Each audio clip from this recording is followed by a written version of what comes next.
Hello mga karelasyon.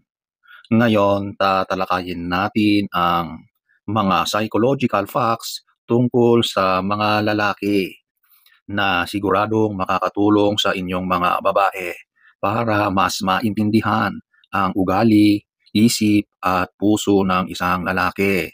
So kung gusto mong malaman ang mga ito, manood ka. Number 1. After intimacy, men prefer to sleep. Isa ito sa pinakakilalang katotohanan pagdating sa mga lalaki. Maraming babae ang nagtatanong, bakit parang pagkatapos ng closeness namin, gusto niya agad matulog? Simple lang po ang dahilan. May kinalaman ito sa biological at psychological nature ng lalaki. Kapag natapos ang isang lalaki sa physical intimacy, bumababa ang kanyang energy levels dahil sa paglabas ng hormones gaya ng prolactin at oxytocin na siyang nagpaparelax sa katawan at nagdudulot ng antok. Hindi ibig sabihin na hindi kanya mahal o wala siyang interes na mag-cuddle sa iyo, kundi talagang program ang katawan nila na magpahinga. Sa tunay na buhay, maraming mga babae ang nasasaktan kapag ang lalaki ay agad tumalikod at natulog. Iniisip tuloy nila, bakit hindi man lang siya naglaan ng oras para mag-usap, para yakapin ako? Pero ang totoo, hindi ito rejection. Ito ay natural na reaksyon ng katawan ng lalaki. Kaya sa mga babae, huwag kayong mag-alala. Instead, hayaan mo muna siyang makapagpahinga dahil madalas pagkatapos ng tulog na yon, mas fresh na siya at mas handa na makipag-usap at maging sweet uli. Number 2, many men express their deepest emotions through physical affection. Karamihan ng mga lalaki ay hindi expressive sa salita. Hindi sila kasing dalas magsabi ng mahal kita o I love you o magkwento ng nararamdaman nila tulad sa mga babae. Pero alam nyo ba, mas madalas nilang ipakita ang pagmamahal sa pamamagitan ng action, ng physical affection. Ibig sabihin, ang mga simpleng paghawak sa kamay mo, pagyakap, paghalik, para sa kanila ay paraan na ng pagsabi na mahal kita. Ayon sa psychology, ang mga lalaki ay na-train sa actions kaysa sa words.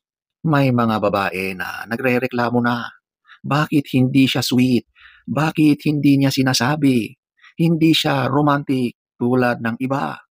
Pero kung mapapansin mo, siya yung tipong lagi kang ihahatid, kinukumusta ka, pinupuntahan ka para makasama ka kahit walang okasyon o lagi kang inaalalayan. Yun mismo ang love language niya. Kaya mga ladies, obserbahan nyo ang kilos ng lalaki. Kasi baka yung hindi niya masabi sa pananalita, ipinapakita naman niya sa kanyang mga ginagawa. Number 3, more men are attracted to women with long hair. Maraming lalaki ang naa-attract talaga sa babaeng mahaba ang buhok. Bakit nga ba? Ang mahaba at maayos, malinis, well-kept na buhok ay subconsciously tanda ng femininity at youthfulness. Psychologically, na iuugnay ng mga lalaki ang mahabang buhok sa kalusugan at pagiging maalaga sa sarili. Kung mapapansin mo sa mga pelikula, teleserye, mga commercials, mas madalas na ang leading lady ay mahaba ang buhok. Hindi ibig sabihin na hindi attractive ang short hair. Pero sa subconscious mind ng lalaki, ang long hair ay nagsisignal ng classic beauty. Pero tandaan, hindi ibig sabihin na lahat ng lalaki ay ganito. May mga lalaki rin na mas gusto ang maiksi o kakaibang style na ang buhok. Ang point dito ay mas malakas lang talaga ang tendency ng kalalakihan na ma-attract sa long hair. Number 4, he hates your ex. Ito ang isang universal truth. Kahit gaano pa siya ka-self-confident, kahit gaano pa niya sabihin na hindi siya seloso, ayaw talaga niyang pinag-uusapan ang ex mo. Ayon sa psychology, natural na protective ang lalaki sa relasyon. Kapag nababanggit ang ex, nagkakaroon siya ng sense of competition sa isip niya. Parang may bahagi ng utak niya na nagsasabing, kailangan kong patunayan na mas magaling ako kaysa sa kanya. Alam nyo, kahit simpleng kwento lang tungkol sa ex mo, sobra ang epekto at lalim ng kurot noon sa puso ng lalaki. Kaya para iwas ng away, mas mabuting huwag mo nang banggitin or ungkatin anything about sa ex mo. Number 5, men cry. Contrary sa paniniwala ng iba, umiiyak din ang mga lalaki. Ayaw na ayaw lang nila itong ipakita kasi natatakot silang mahusgahan at masabing mahina ka o less of a man. Pero ayon sa psychology, ang pag-iyak ng lalaki ay tanda rin ng malalim na damdamin at madalas lumalabas lang ito sa panahon na sobrang stress na siya, sobrang sakit o sobrang pagmamahal ang kanyang nararamdaman. Kaya ladies, kung makakita kayo ng lalaking umiiyak sa harap nyo, huwag nyo siyang husgahan. Kasi ibig sabihin nun, komportable siya sa iyo para ipakita ang kanyang kahinaan. Number 6, men dislike being compared to other men.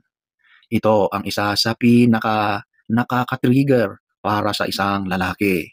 Kapag ikinukumpara mo siya sa ibang lalaki o sa ex mo, automatic na nababawasan ang kanyang self-esteem.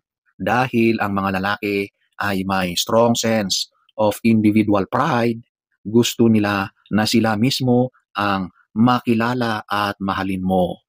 Ayaw na ayaw nila na ibang lalaki ang pinupuri o binibigyan mo ng atensyon.